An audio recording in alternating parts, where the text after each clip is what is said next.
Madame, Monsieur, bonsoir. Dans l'actualité de ce vendredi, les cas de grippe aviaire découverts en France depuis quelques semaines provoquent bien des réactions chez les consommateurs malgré les appels rassurants des autorités qui confirment qu'il n'y a aucun danger à manger du poulet cuit. Et pourtant, les achats chez les volaillers ont chuté. Le maire d'une commune du Val d'Oise a même interdit les volailles dans les camps.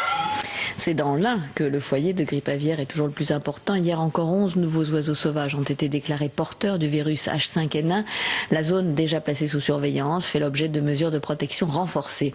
Et puis pour la première fois en Île-de-France, un exercice grandeur nature a été effectué pour tester les capacités de réaction en cas de découverte de la grippe aviaire. Les services de police, de gendarmerie ainsi que les pompiers et les vétérinaires se sont entraînés à faire face à l'apparition du virus.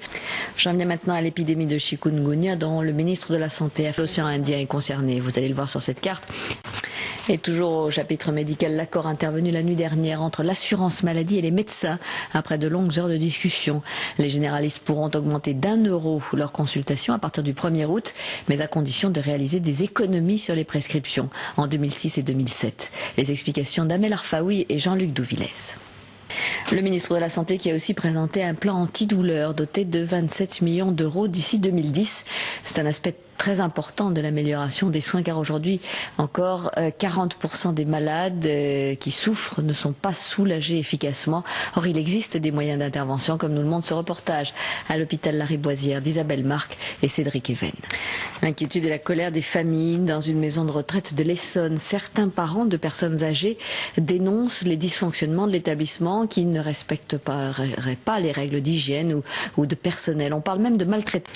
Alerte à la neige sur tout le centre du pays, nous allons y revenir, et gros risque d'avalanche sur le massif montagneux. Une coulée de neige a même emporté plusieurs skieurs dans une station côté italien.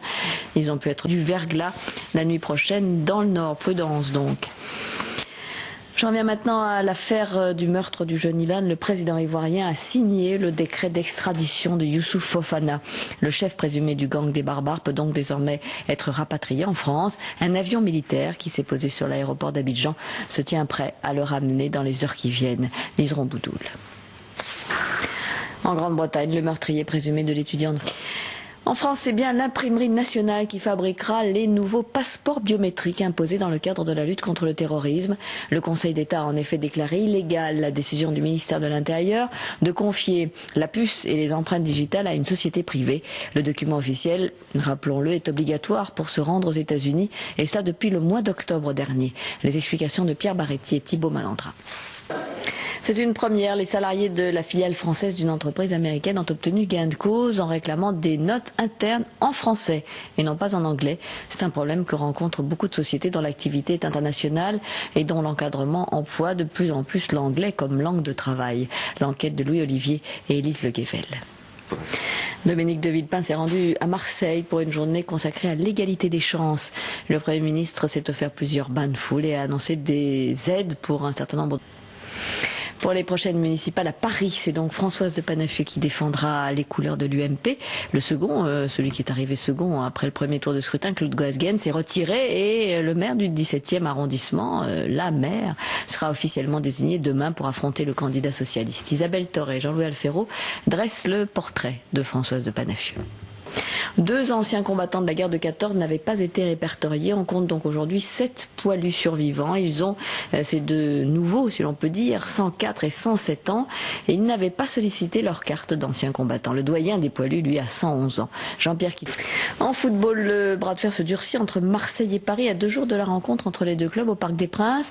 Le club marseillais a décidé de ne pas envoyer son équipe titulaire dimanche, estimant que la sécurité de ses supporters n'était pas assurée. Sur place, Antoine Laura et Mathieu Mondoulet. Les collections de prêt-à-porter pour l'hiver prochain ont été présentées toute la semaine. Ça se poursuit d'ailleurs jusqu'à dimanche. Parmi les défilés les plus attendus, ceux de Dior et de Chanel, dont les podiums ont été dressés sous la coupole du Grand Palais. Sans oublier Issey Miyake qui inaugurait le musée des Arts Premiers quai Branly. Viviane Blassel, Sébastien Renouille.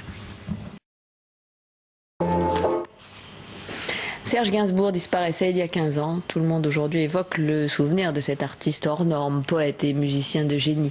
Aujourd'hui, Gainsbourg est même devenu une référence pour les groupes pop et rock les plus branchés. Certains de ces groupes viennent même de réenregistrer ses tubes les plus célèbres. Kathleen Emery et Jean-Yves May ont rencontré les nouveaux interprètes de Gainsbourg sur le plateau de la musicale de Canal+. Et c'est la fin de ce journal. Dans un instant, la météo de Catherine Laborde qui reviendra donc sur cette alerte à la neige et au verglas pour la nuit prochaine. Et demain, pour l'information, je vous retrouverai demain samedi à 13h et 20h. Très bonne soirée. À demain, merci.